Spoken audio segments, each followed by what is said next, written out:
उदय। केंद्र सरकार के सबसे बढ़िया मंत्री नितिन गडकरी जी हमेशा नई सोच के साथ नए आविष्कार को जनता के समक्ष प्रस्तुत करते रहते हैं। यदि यह कहे कि आधुनिक भारत के निर्माण में उनका बहुत बड़ा योगदान है तो शायद गलत नहीं होगा। अब भारत सरकार में मेरा भी विभाग है कि मैं अब डीजल पेट्रोल की गाड़ी में बैठता ही अब ये गेहूं चावल लगा के किसान का भला नहीं होने वाला है। और मैंने अभी घोषणा की कि 5 साल में पेट्रोल को समाप्त करेंगे, कि 3 साल के अंदर डीजल की बसें समाप्त हो जाएगी, सब भंगार में निकाल दो। नितिन जी को हमें उनकी यह नवीन सोच, ईमानदारी और भगीरथ प्रयास के लिए उन्हें धन्यवाद देना चाहिए। और मेरा ये संकल्प है कि इस देश में डीजल और पेट्रोल को हद्दपार करना है। और मैंने अभी घोषणा की कि 5 साल में पेट्रोल को समाप्त करेंगे। अब इलेक्ट्रिक के व्हीकल आ रहे हैं। मैं जब कहता था तो लोग बोलते थे चार्जिंग कैसे होगा, कहां होगा, क्या होगा, अब सब हट गया।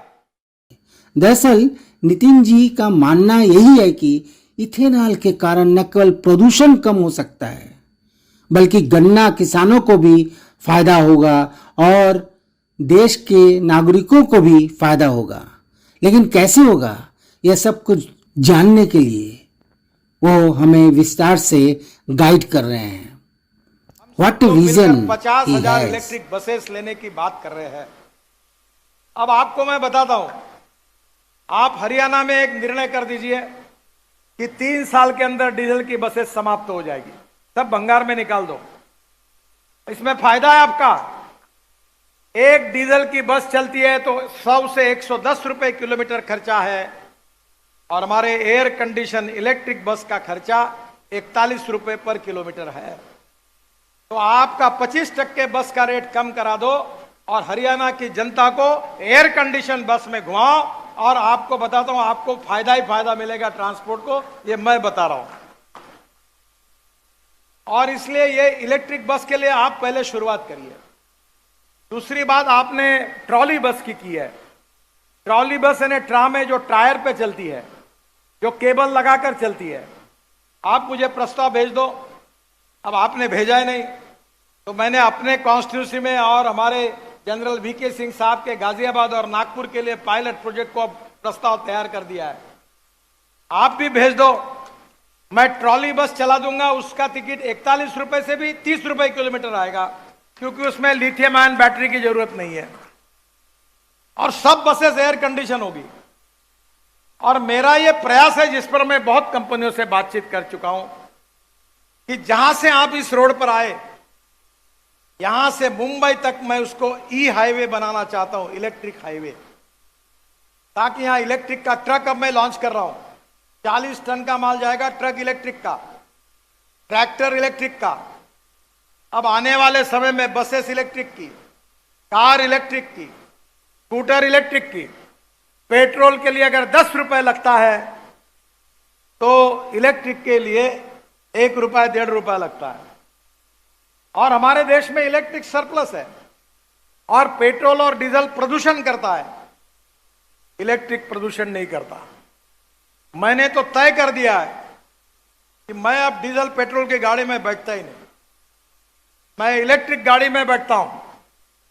अब इथेनॉल के गाड़ी में बैठता हूं, और मेरे घर पर शायद आपको मैंने दिखाया ग्रीन हाइड्रोजन, पानी से हाइड्रोजन निकाल पर चलने वाली गाड़ी में बैठता हूं, जिसमें मैं हरियाणा को आपको कहूंगा कि हमारे किसान जो है वो देश के लिए अन्नदाता है। पर मनोहर लाल जी और दुष्यंत जी, आपको दोनों को मैं प्रार्थना करूंगा, मैं भी किसान हूं।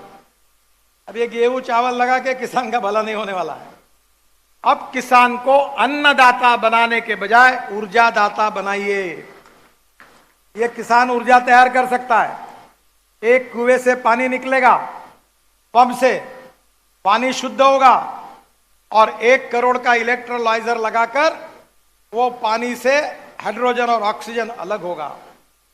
फिर ब्रोकन राइस से बना हुआ इथेनॉल जो 62 रुपए लीटर है, वो जनरेटर सेट में यूज होगा, और उससे उस ग्रीन हाइड्रोजन को कॉम्प्रेस किया जाएगा और रोड पर अपना वो गैस स्टेशन डालेगा, जिसमें बस, कार, ट्रक ग्रीन हाइड्रोजन पे चलेगी, ना प्रदूषण होगा। एक तो कार 1200 किलोमीटर चलेगी, मेरी कार 600 किलोमीटर चलती है एक बार गैस भरने से।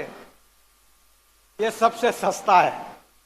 हवाई जहाज इसके ऊपर चलेंगे, इसके ऊपर रेलवे चलेगी और इसके ऊपर फैक्ट्री चलेगी। कोयला, पेट्रोल, ऑयल बंद हो जाएगा। और मैं उन नेताओं में से नहीं हूं कि जो बोलता है केवल। जिसको डाउट होगा उसको मैं बोलता हूं आ जाओ, मैं सब प्रयोग करता हूं। मेरे लेबोरेटरी में सब गाड़ियां हैं और आपको सिद्ध करके दूंगा। मैं 2 lakh litre ethanol per day तैयार करता हूं। मेरा आपसे एक अनुरोध है, आप सब बैठे हुए लोगों से। अब टोयोटो का, हुंडई का, सुजुकी का सब गाड़ियां अगले महीने आ रही है। अब ब्रोकन राइस से इथेनॉल बन रहा है। 1 टन ब्रोकन राइस से 380 लीटर इथेनॉल तैयार हो रहा है। हरियाणा में आपने भी 10, 20, 25 प्रोजेक्ट सैंक्शन हुए हैं और इसी इथेनॉल के पंप लगा दो। टीवीएस, बजाज और हीरो सबकी स्कूटर, ऑटो रिक्शा पेट्रोल पर नहीं इथेनॉल पे चलेगी। और मैंने अभी आज ही, आप यहां आने के पहले मेरे पास पेट्रोलियम मंत्री आए थे और उनसे मेरी चर्चा हुई। मैंने रशिया से साइंटिस्ट लाए और इथेनॉल की कैलोरिक वैल्यू, यानी इथेनॉल का एवरेज जो था वो पेट्रोल की तुलना में इथेनॉल ज्यादा लगता था। 1 लीटर इथेनॉल, 1 लीटर पेट्रोल बराबर 1 लीटर 300 ml इथेनॉल। पर मैंने फरीदाबाद के इंडियन ऑयल लेबोरेटरी में रशियन साइंटिस्ट को बुलाकर वहां प्रयोग किया, टेस्टिंग हुआ। मुझे इंडियन ऑयल के चेयरमैन वैद्य साहब और राम कुमार जी जो है, उन्होंने कहा कि sir we feel it is very difficult. मैंने कहा यार चिंता क्यों करते हो, वो रशिया से आए हैं, गाजर की पुंगी है, हो सकता है तो मंजूर होगा, नहीं होगा तो छोड़ दो, ट्राई तो करके देखो। अब इंडियन ऑयल ने मुझे पत्र दिया है कि टेक्नोलॉजी सफल हुई है, तो देश का 20% पेट्रोल बचेगा। यानी समझ लो 40,000 करोड़ रुपए देश का फायदा होगा। उतना इंपोर्ट कम होगा क्योंकि पेट्रोल की कैलोरिक वैल्यू इथेनॉल के ऊपर आई और भारत सरकार ने उस बात को स्वीकार किया। मुझे लगता है कि नितिन गडकरी यदि देश के पीएम होते तो देश की तस्वीर ही आज बदल जाती। आप भी इस भाषण को सुने। क्या आपको लगता है कि ऐसा हो सकता है? यदि ऐसा हो सकता है तो आप अपनी बातें जरूर बताएं कमेंट बॉक्स में जाकर। अपनी लाइकिंग और डिसलाइकिंग को बताएं, शेयर करें, ताकि नितिन गडकरी की ये बातें लोगों तक, ज्यादा से ज्यादा लोगों तक पहुंचे। तो बस आज इतना ही। प्रणाम। और पेट्रोल का 120 रुपए लीटर एवरेज उतना ही है, तो स्कूटर, ऑटो रिक्शा और कार वालों का आधा पैसा बचेगा और हरियाणा और गुड़गांव का प्रदूषण इस ग्रीन फ्यूल के कारण समाप्त होगा और लोगों को राहत मिलेगी।